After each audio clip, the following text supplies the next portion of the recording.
Hello. So, if you've clicked on this reading, then you know the title of it. But as I start the reading, I don't actually know what I'm going to call this yet. I'm just going to see what comes through. And then, judging by the messages, I'll know if it's just like an energy check or if it's like advice you might need to hear or some reassurance or whatever. Let's see, right?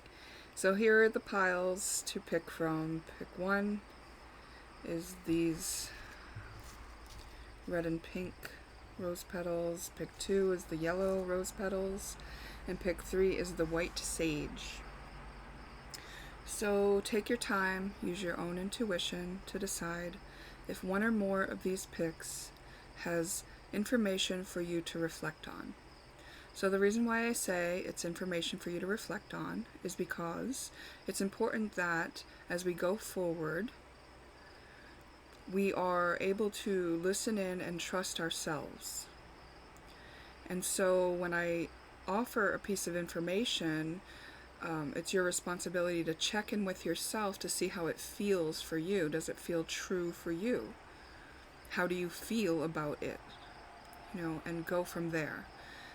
It's important that we're not looking to fortune tellers and psychics and things like that for guidance on how to proceed forward. It's important that we each become sovereign beings who can navigate the earth by ourselves without looking to an outside authority. This is important for our well-being and our health and for our happiness. Because no one is going to be able to tell you how to be happy.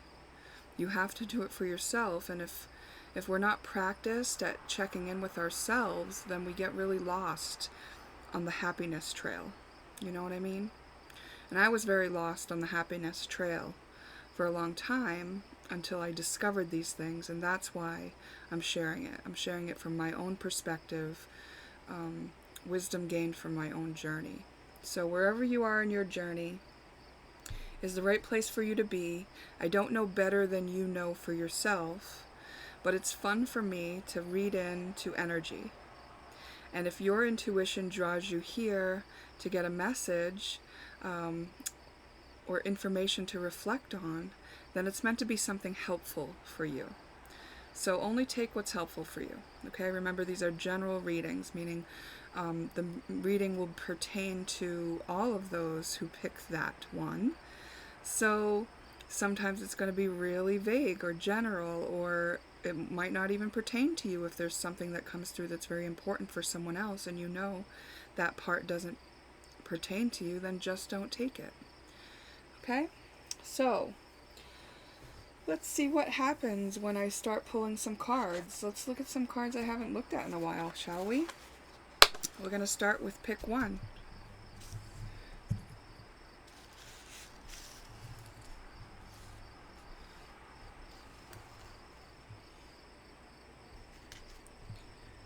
Pick one. Pick one. Before I even start getting cards out, what I'm feeling is like this feeling of like nesting. It's like I'm getting a message about nesting, about like maybe you felt really good in nesting lately, or just like in making your place homey, or taking some pride in redecorating, or thinking about doing so. Something along those lines.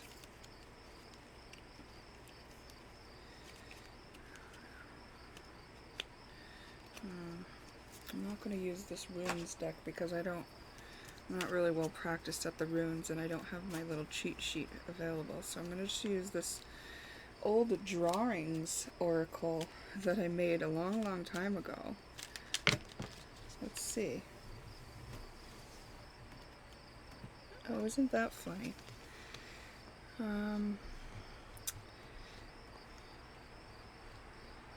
So you got the bees, and here's some honey.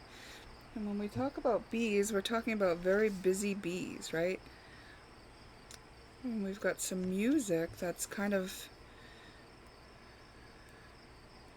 an established music. I'm feeling like this check pattern is something that's like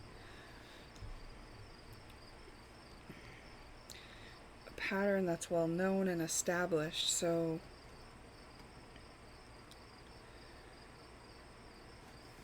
we'll get some more information and see if anything else comes through here based on what those are.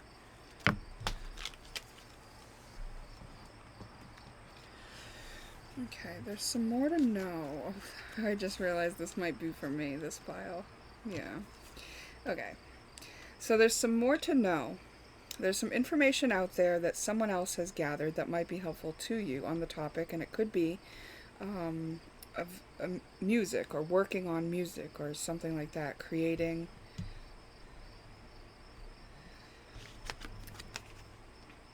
And don't be afraid of the hard part. You know, it's like, see, these bushes down by the base of this tree have berries, but they also may have prickers.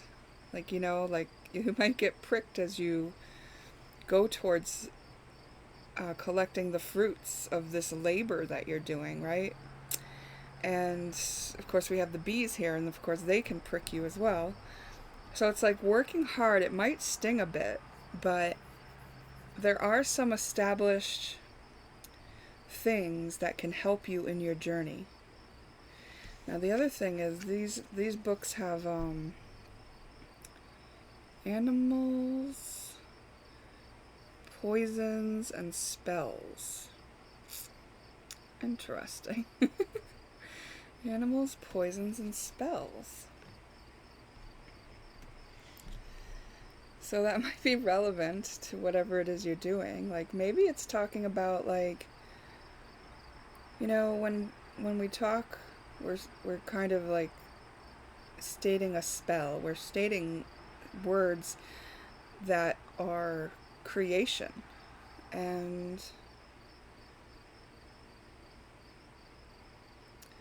there's something about here about being inspired to keep it close to nature, right?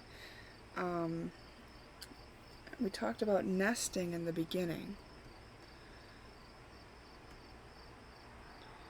Nesting and getting settled, keeping it. So while it's difficult, and while there may be parts about it that sting, there's also this safe space for you to be in. So make sure you're, you know, not just leaving yourself out there to be repeatedly stung, that you come back and you nurse yourself back to the place where you need to be to proceed. But that you do proceed, that you do persist, that you just don't quit. That's how you get there. Okay? Now let me look at this Hermes deck. I'm kind of intrigued now that we're talking about music and spelling, and Hermes was the master of all that. And as I just opened the deck, the music card is right on top. So isn't that interesting? Let's try to shuffle this fat deck that doesn't like to be shuffled.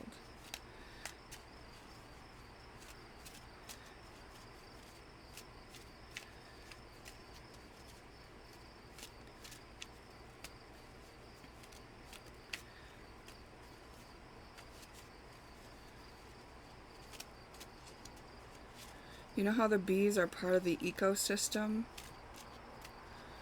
It's like what you're working towards is something that's beneficial to not only you but others. It's worth it.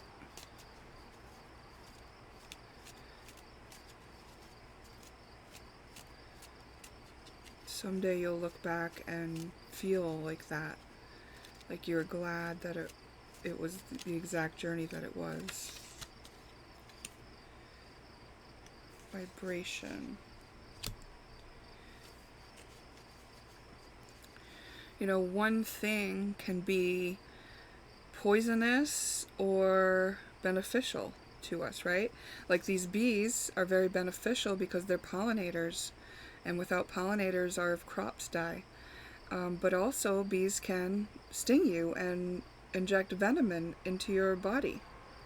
Maybe in some cases. I'm just speculating, to be honest. I know wasps can do that. I think bees. But anyway, you see what I mean? How one thing can be both beneficial and harmful. So it's going to depend on you and how you face these challenges. You know what I mean? Like if you let them defeat you, it's going to feel a lot harder and a lot less fun during the process. But even hard work, even getting pricked a little, even coming up against resistance, doesn't have to be something like awful, end-all, detrimental. You know, it can be like you're facing a challenge and there's something at the end of the tunnel here. There's a vision and it's worth it. Ask for something with a reason. So if you're trying to write a song to become famous and have everybody worship you, that's a different vibration than trying to write a song that you can share with others to express how you feel and be connected to your fellow humans. So do you see how that same thing, writing a song, could be felt a different way from each of those perspectives, each of those reasons for doing it? If you're doing it to be famous and be worshipped versus if you're doing it to express yourself and connect. You know, feel the difference in those two things and apply that to anything you're doing, and it doesn't have to be music. It's just that it's something that you're in harmony with. So if it's not creating music, it's like whatever you're trying to create is something that you're in harmony with. And it's important to make sure you're in harmony with the reasons you're doing it and the process of doing it. And there may be those that have come before you that have perfected or you know, found their way, and looking at their way may inspire you into something that's more comfortable or more more, I'm just going to say this very improper grammatical thing, which is more better for you.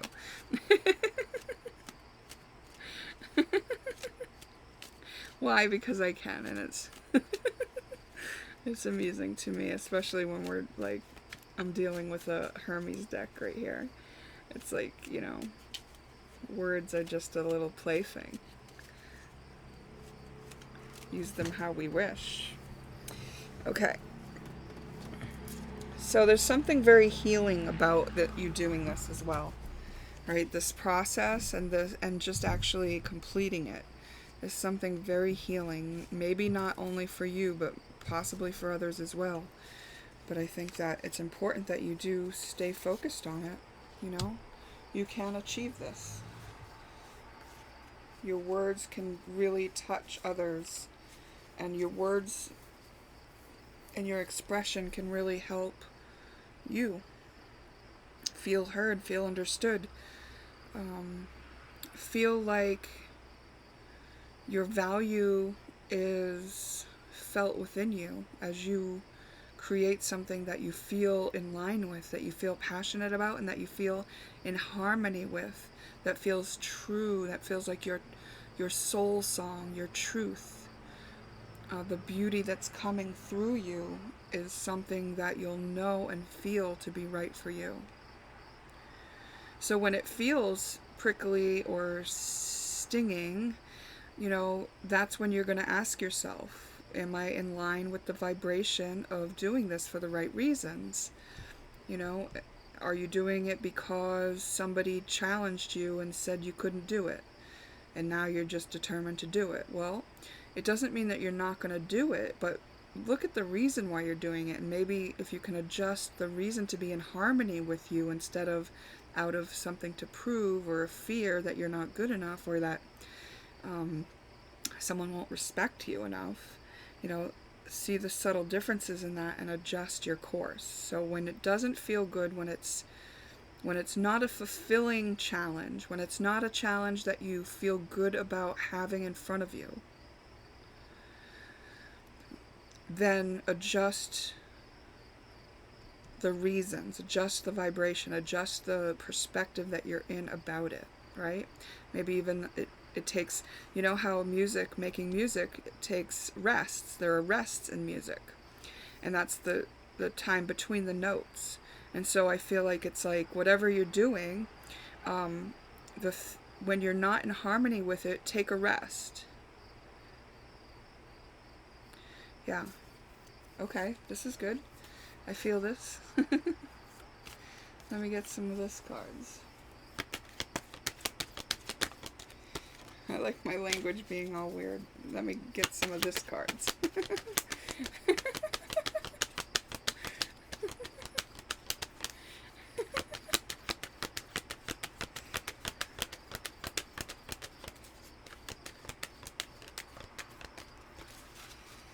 Sometimes when I was younger, I used to spend a lot of time with foreign people. I don't know, for different reasons at different times in my life. But sometimes I would really like how they spoke broken English, and I would sometimes adopt some of their little phrases that were a bit broken English, just because I liked them. Make each day count. Okay, so I like this because we're referring to counts, and counts are in music as well. And we talked about the count, we talked about the rests. So each day could be for a productive day, but it could also be for rest. But it's like doing it from the place where it's in line, in the vibration.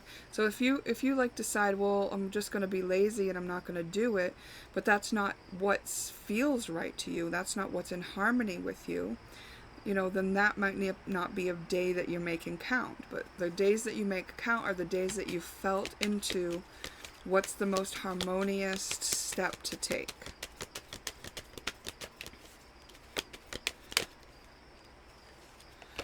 Live your bliss.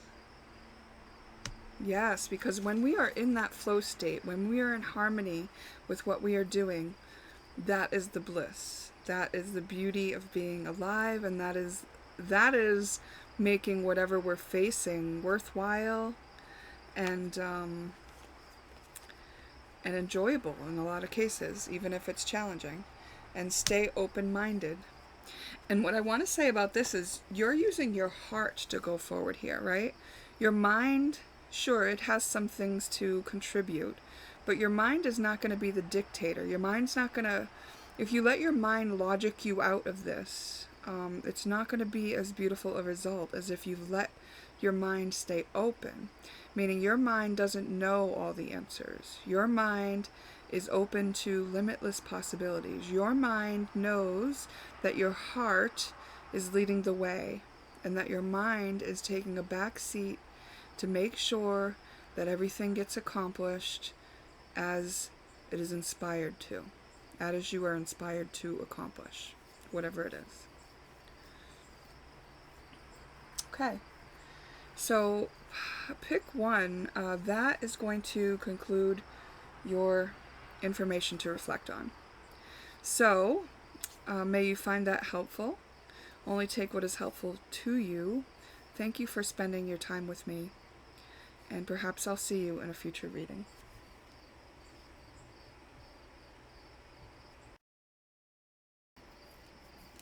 I picked two, the yellow rose petals, so I decided to start shuffling the cards before I started recording again, just to save a little time. And the chunk of cards that I had for pick one flew out first with a couple extra, and I was like, no, I want a different message this time. And so I shoved all the cards back in, and I continued shuffling, and this card came out. And if you were drawn to both piles, then you'll understand why I'm giggling a little, and it's because there was a B card in the first pick as well, but it was a different B card, which came out the first time in the shuffle on this pick that I didn't keep the cards for, and now is coming out in a different form, the B card. So I'm gonna have to keep that B card,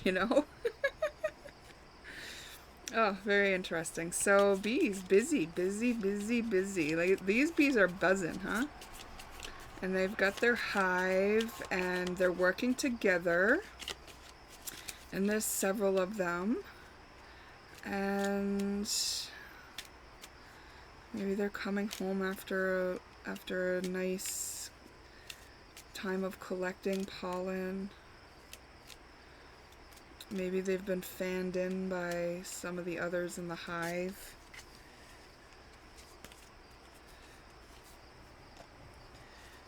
I'm just still shuffling the cards, waiting for some to kind of come out and join us. Look at here. This this card comes out. This is the other B card. So you can see they're kind of different. I was just probably in different moods when I drew each of them.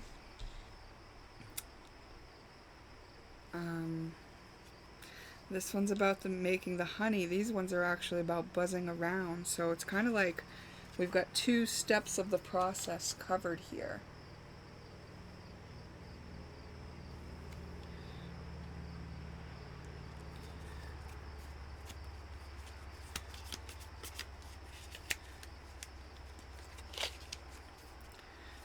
Still shuffling. Maybe you feel like you've had to do it all. Here's a potato. Yeah, the potato's like buried, right? The potato's in a root vegetable. It's in the ground. This potato appears to be in soil, or maybe on top of soil. Could be either way. But the potato is not necessarily touched by the bees, right? But the plant is above ground. But this is down below. So we might be talking about you've been keeping busy, you've been going through all the motions, doing everything that you're supposed to do. And meanwhile, there's something down below the surface, inside you, in the subconscious, maybe something that you're not aware of about yourself, or about something that's lodged in you ready to feel or experience. There's something inside that is looking for your attention. As much attention as you've been giving to the outside duties that you have to live life, you know? It's like the potato is buried, the potato is underground, the potato's root, and the potato is also my very favorite thing to eat. So it's like worth it, you know what I mean? Like the potato, the work that you have to do to uncover whatever it is down below the surface is going to be really fruitful and worth it, because there's like a gift in it for you. So here we have all the suits, and then we have this, which is interesting because it came out in the first reading as well, but here it's the context of it is a bit different, and it's that there's more to know,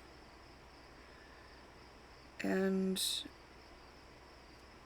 you're going to feel more complete and more whole once you do this shadow work, let's call it. I'm just shuffling some more. So when I said this initially, did something come to mind? You know, something that had been trying to get your attention within yourself, something you already knew about and that you were kind of starting to address but haven't gotten to the bottom of it yet? Well, this is suggesting there's a bottom of it that you can get to, and that's not always the case. So sometimes when things come up for us to heal and get in front of our face for us to look at, sometimes we can't quite get to the root cause of it. Sometimes we can only look at a little segment of it at a time, depending on what it is to be understood and healed in us. It may or may not be the time. We may or may not have the capacity or wisdom at that point to fully heal it. But I'm going to suggest that at this time you do have what it takes to actually get to the root cause. You might want to look into something like soul retrieval. You've noticed it because the result of it causes you to do something in a patterned way. It's like you always do this to deal with this, or you always do this to avoid this. And you know that you can break out, but I think you like being down in that soil there where maybe it feels safer. You might have to look at some of the reasons why you don't want to do it, because for whatever we hold on to, right? Say say this was something you could have healed at different stages along the way, but you always put it off. That means there's some sort of hidden benefit for you still doing it that way or having it there. So you have to deal with that before you're going to be able to look at the root cause of this particular thing, okay? Let me look at the Hermes deck and see what Hermes has to contribute to this. Sacrifices. What are you sacrificing to keep avoiding this? What would you have to sacrifice in order to deal with this?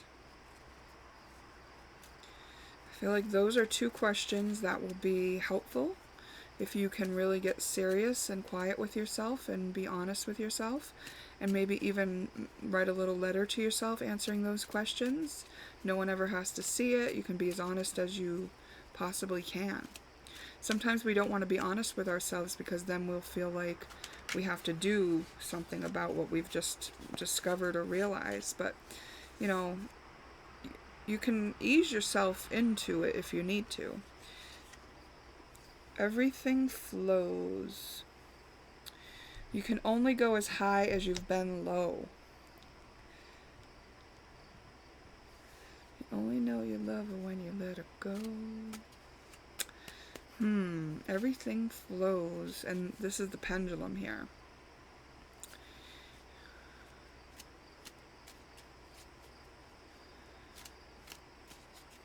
It's not going to stay how it is, you know? It's just not. You're going to feel increasing pressure. Something's going to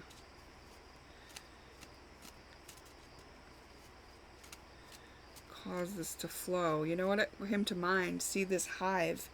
There's honey in this comb, right? You know how beekeepers or whoever will come and collect the honey from the bees, and they like cut their comb, and then the honey starts to flow. I feel like that's what's going to happen here. You're going to be put in a position where someone cuts your comb, or you cut your comb, or the universe cuts your comb. And this is not to scare you. It's because you've been prepared. You know, you have everything that you need to do it. Okay?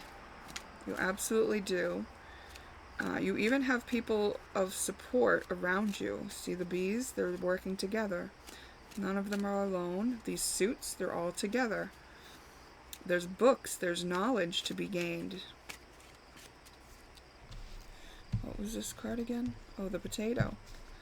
And whatever foundation you have has been prepared to support you. So, you know, go where it's comfortable to do this work within yourself. You know, go in a space where you feel safe to unpack whatever it is, to dig it up, and to... What it's really going to come down to is processing an uncomfortable feeling that you've been yet unwilling to be present with, or yet unable to be present with. Maybe you just didn't know about it yet, you know? So as feelings come up, it's important that we be present with them. That's basically what they need. That's what we need to heal and understand and move through things. And it's like magic, really. Okay, last one here. Wealth, good commerce, fortune, fertility, and thievery.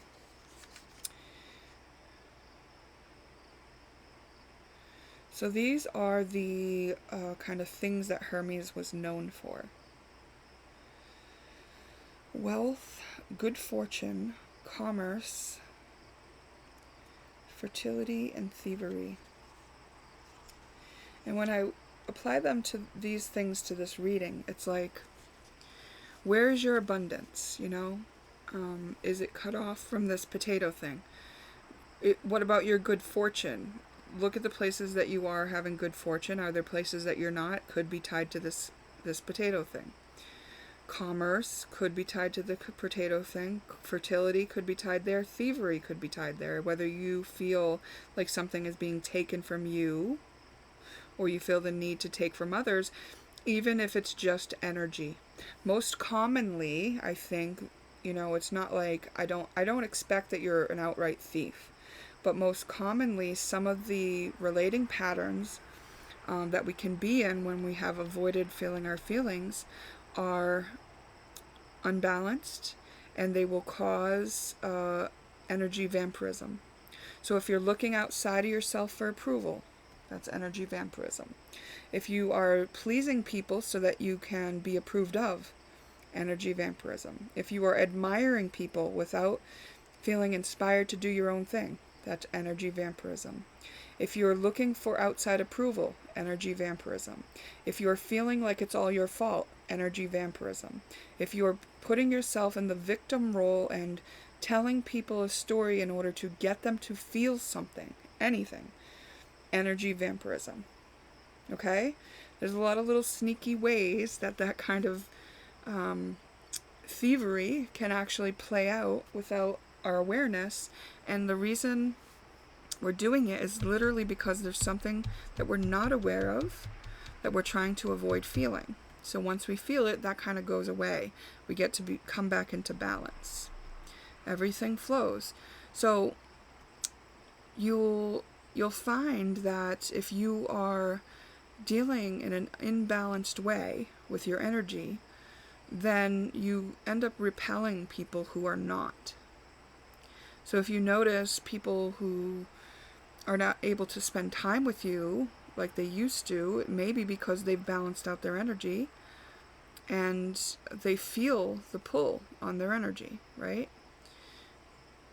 It could be stuff like that happening that can alert you to things like, and just make sure you're not taking it personal. The part of you who's hurt might want to take it personal. And if that's the case, then that activates a feeling in you in order for you to feel it. So feel what it feels like to take it personal, to make it personal. Be with that part of you. So this whole situation and whatever circumstances are surrounding it for you in your life with the others around you are here for you. They're showing you something that you can grow through now. Okay? Okay. So, I feel like I've given you a lot of information to reflect on, including some important questions that could help you get to the bottom of this. There are 2 more questions I'm going to add, and I got these from a Teal Swan video years ago. And it was how you find a core belief, I think, is something about maybe what the video was called. I'm not quite sure. But the 2 questions are basically, you ask yourself, what would be so bad about that? So when you discover the reason why the hidden benefit for you, or if you can't discover the hidden benefit for you, ask yourself, what would be so bad about that? I need to quit smoking. I can't quit smoking. I've tried so many times. What would be so bad about it? And if the question, what would be so bad about it, doesn't work at any point, you ask yourself, what does that mean to me? And so basically, here's how it goes. I want to quit smoking. I can't quit smoking. What would be so bad about quitting smoking? Well, I'd probably eat more and gain weight. And then you ask yourself again, well, what would be so bad about eating more and gaining weight? Well, because people would make fun of me. What would be so bad about people making fun of me? That would hurt my feelings. And what would be so bad about having my feelings hurt? Then I would have to be sad. Oh, is that the core belief right there, that I have to be sad? Because it might be that you're doing all those things just to avoid the feeling of feeling sad. Now, if you just be present with and feel sad, allow sadness to be present with you, now you can be the person who loves the part of you who's sad. Now you can be the person who goes forward fearlessly, perfectly fine if something in life makes you sad, because you know you can handle being sad, because you didn't abandon yourself when you were sad. You see how that works? So no longer will being sad be something that you have to do all these things to avoid. Okay. So, I hope that makes sense for you. I think it's pretty clear, but if not, feel free to ask any questions about it, and I'm glad to clarify. this is going to complete your reading, pick 2. Very interesting, very good stuff. Love the process for you. Remember, it's just information to reflect on. Only take what's helpful for you. And thank you for spending your time with me.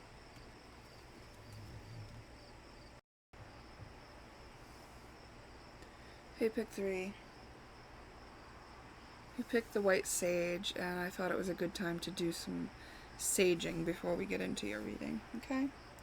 So I'm just going to take a minute to do that, to myself, to the cards, to the camera, to the microphone, to the laptop, to the board, to the rose petals. So far I've been really enjoying these readings. I haven't done one like this in a while. So I'm thankful for the opportunity, and I'm thankful that you found yourself here and that you will find something helpful to take away from this to reflect on.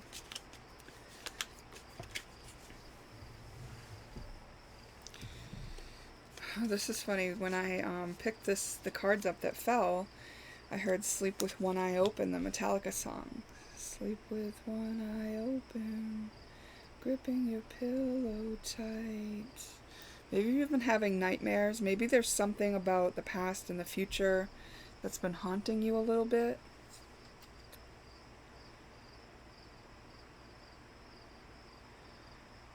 There's something here about... I wonder what this is even that I drew. Is it a lake? I think it's a lake. And this is a merry-go-round. Alright. So this dream or nightmare could have been about drowning. It could have been about being lost in the forest or something like that. Or if it's not a dream, you know...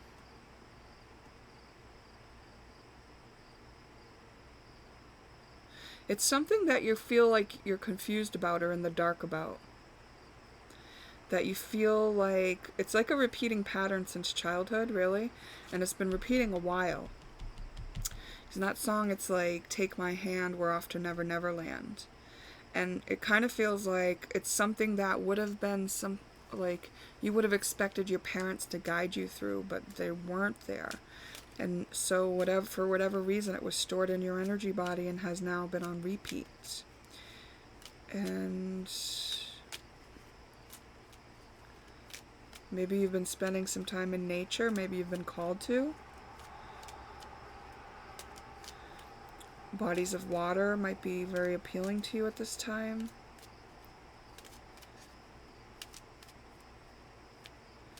Maybe you feel like you're out of energy.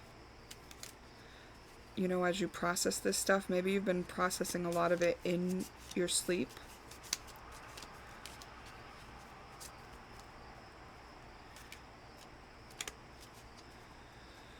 You know, it could be the process of becoming sovereign, you know, not looking for help outside of yourself, kind of like being an independent explorer in a way. Like someone that could go to a nature scene that would be much more beautiful than this depicted one. and navigate very well and survive very well and feel safe.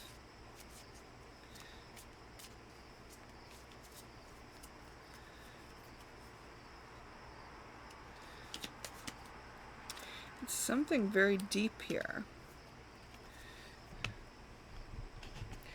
Yeah, you've recognized it before, and you've had breakthroughs on the topic before, I believe. You may have even had readings on this before, epiphanies about it before. It could have even been an issue in your relationships before. You wanting to be with somebody, be by somebody's side, do something or everything with somebody.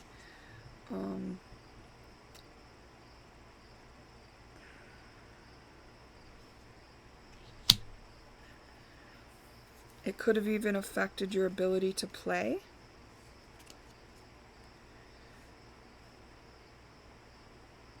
Maybe you're only willing to play in a very defined, secure way, like when you know the outcome or you know the rules, something like that.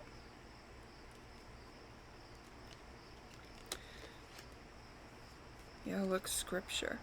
Because, like, that's why marriage is comfortable, because you feel like there's rules with it. It's like you to have and to hold, to be with through sickness and in health. And it's like, yes, it's because, like, that's kind of what you want from your parents when you're growing up, right? When you're a kid. But it's like, actually, we don't want to keep our spouse in bondage. And you probably know that because it looks like you've had breakthroughs on this before. But there's still a little niggling part of you that hasn't, so it's way down in the depths. So this is just like talking about another layer of it coming up, right? Another layer of a deep wounding pattern coming up for you to look at. But you can't quite see it clearly right now. So it's asking you to kind of take your focus off of it for a minute and try to do the things that make you happy and do the things that are playful. Because that's when it may catch you off guard, but you will see it then, And, yeah. When you see it, that's when you have the opportunity to be present with the feeling of it. So so what's left to do is feel the feeling that's associated with it. So, let's face it, if we're left alone or abandoned as a child, or we don't have the direction we need, we might feel terrified, we might feel insecure, we might feel left alone, abandoned. All those feelings could just need your presence, could just need you to say, yeah, it's okay for you to feel this. I'm going to be with you. This part of me is welcome to be with me. Because it's joining the parts of you that have traversed everything you've traversed up to this point in your life. It's not just like, joining onto some child version of you anymore. Now it's a version of you that really can handle everything. We have Purse from the Hermes deck. So Purse is something that was it was a possession of Hermes. And since this is laying on this marriage card here, or commitment card, whatever you're committed to, it's like, if there are any levels of possession in there, right? If you have expectations, if you have attachment to the outcome, those things are going to be detrimental to a relationship, right? And in actuality, if it's being brought to your attention within your commitment, it's for you to heal. The other person can never satisfy you enough or be there enough or anything in order for this to actually go away. It's up to you. So you have to give yourself unconditional love, as if you're reparenting yourself, as if you're the parent that part of you needed. And rhythm is like, when you go into this feeling, you might feel like it's going to consume you and it will never stop, and it might be very terrifying. In fact, I used to have an abandonment wound that was very terrifying. And it was just over time feeling it, crying it out in the shower and being with myself time and time again, proved to myself that I could be there for myself. But it was like going into that feeling initially without a lot of experience made me fearful that was the feeling that was going to be there always. And that's not the case, because there's a rhythm that our emotions follow. They're on a wave, right? And an energetic wave will have like an up and a down, an up and a down. And so the emotion will eventually change. It will not be there forever, but don't feel it for the purpose of getting rid of it or, for changing it. It's like, feel it fully, but it might be comforting to also know that you're not going to sink into it and never come out, okay? And because this is referring to the effects that it may be having on a relationship, I want to look at the fair relating deck that I have here. Hold on a second. I have my cards kind of in a spot where it's hard to get to the things on the bottom shelf. Where are you, little fair relating deck?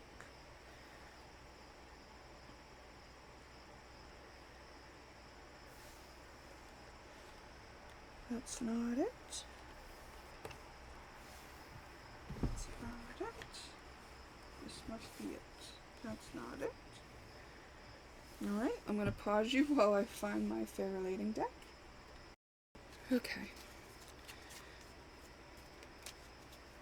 It was just like right in front of me. But I'm shuffling and we're going to get a couple cards. Now, my fair relating reflection deck is a deck that I made, about 64 cards, based on relating in a fair, balanced manner, which means there's no expectations, no attachment to outcome, no push-pull, no power plays, no narcissism, no coercion, no manipulation, no expectations, I already said. So it's just a very, like, healthy way of relating and taking responsibility and being sovereign. And so I just thought we would get a couple of those based on whatever relationship you might be, or whatever commitment you might be faced with in this. What need or want are you trying to fill right now? Be that. Yeah. So you might find yourself demanding or expecting of the other, and that's when you could ask yourself, what need or want are you trying to fill right now? When you're saying to your husband, for instance, can you take out the garbage? Like, you feel like it needs to be done right now, right? And it's like, and they're annoyed every time you say that. What need or want are you trying to fill right now? Like, have you equated them doing acts of service with them loving you? Or with them being invested, with them being a good person, you know? And then it's like, whatever it is, be that. You be invested. You be a good person. You love you. Whatever it is that your need or want is, you can be that for yourself. And that's the thing, that's the feeling that you're going to be present with, right? And break the pattern. So you know there's a pattern here. We talked about that very much. You've seen it play out. You've already dealt with certain levels of it. And now it's time to break out of it. And so when you break out of it, it's going to be a lot easier to do so when you've been present with the feelings that you've been trying to avoid. So you've got to slow down and see what those are. After you've been present with whatever feelings you are trying to avoid, it's going to be a lot easier to make a clear decision. You can't just do the opposite to break the pattern, because then you do, basically, we don't realize it, but we do the same amount of damage by using all our will to go against the pattern, or against the coping mechanism that seems unhealthy, than, you know, rather than healing it. Okay, you deserve your own kindness. Yeah, so this isn't about beat you up, you've been wrong, you've been bad, you're not good enough for them to treat you like you want, or anything like that. Because, you know, sometimes as children, if we don't get the level of care or attention we need, we can internalize that to be we're not worthy, or we're not good enough, or we weren't worth it. And that's not true. And that's kind of a mean thing to keep telling ourselves. Because our parents, our caregivers, all had their own reasons for being how they were, and they had nothing to do with us. Okay? You deserve your own kindness. So if, say it's, you wish husband would bring you flowers, and he's not bringing you flowers, well, sure, what need or want are you trying to fill? You're trying to feel like you're loved and beautiful, and you're trying to feel like you matter or are important, right? Well, you deserve your own kindness. Go buy yourself the flowers. And we've heard that kind of a million times, but I'm just using that very common example of what this means, you know, that feeling. I'm giving you that essence, that feeling of like, do the nice things for yourself that you wish somebody else was doing for you. Take it all back. You're literally going to shift the energy of this whole relating dynamic, and then once you've shifted, things are going to shift, and we either grow with people or we grow apart from people. So just see what happens then, you know? Probably your whoever you're committed to is going to be very appreciative of you becoming more sovereign and less dependent on them, unless they are also suffering a similar wound and it activates them, because sometimes people who have similar wounds or wounds that they're coping with in a different way from us like it when we depend on them, when we need reassurance all the time, because it makes them feel secure if we're needy. So when you stop being needy, that could bring up their own insecurity for them to deal with. Nothing you have to do, but it's just another thing to keep in mind, which is that person is going to have their own stuff to deal with. You deal with yours, they deal with theirs, and then you come together in this more healthy manner. So that's information to reflect on, and it's not meant to shame or blame you. It's meant to allow you an inspiration to take your power back in places where you may not have been aware that it was seeping out, right? Still. And to different degrees for different people, you know. So just take what resonates as true for you and what is helpful for you. Thank you for spending your time with me.